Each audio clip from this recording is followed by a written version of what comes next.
and in the medical profession.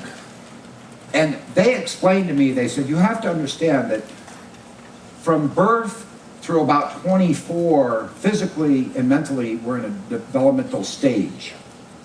And they said, just so you know, a teenager's brain or a human's brain doesn't fully form in comprehension till mid-20s.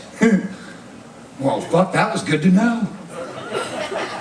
Because if the reasoning ability is not fully developed from a medical standpoint until the mid-20s, and then I know how to approach it, which is understanding that. True?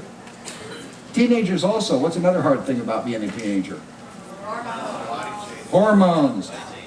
Body change. Boy, that crap's all over the place, isn't it? All of a sudden, you know, regardless of what was going on a year before, they could have been out there playing with tanks in the yard or something, and all of a sudden they become a teenager.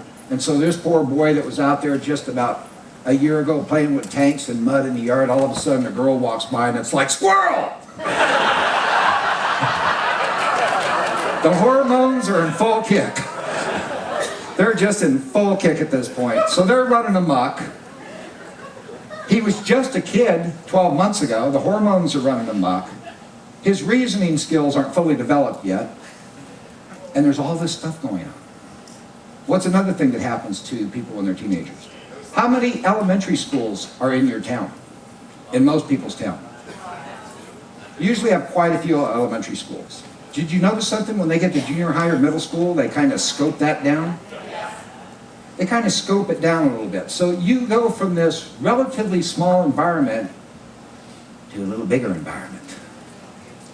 And it's not too big, because usually if they have half a dozen elementary schools, they usually have 3 or 4 middle schools or junior highs. Then they fuck with you one more time. You're going to go to high school. There's 1 or 2. My poor daughter was going to elementary school where there was relatively small. There was a bunch of elementary schools in town. There was a few middle schools. There are 5,000 kids in her high school. There are not 5,000 kids in some towns. So you take a kid from this environment and shoot them up to this environment, and we expect them to be well-adjusted. With squirrel going on. True? So we go through this second phase of our teen years, and we wonder how we picked up some shit during that time.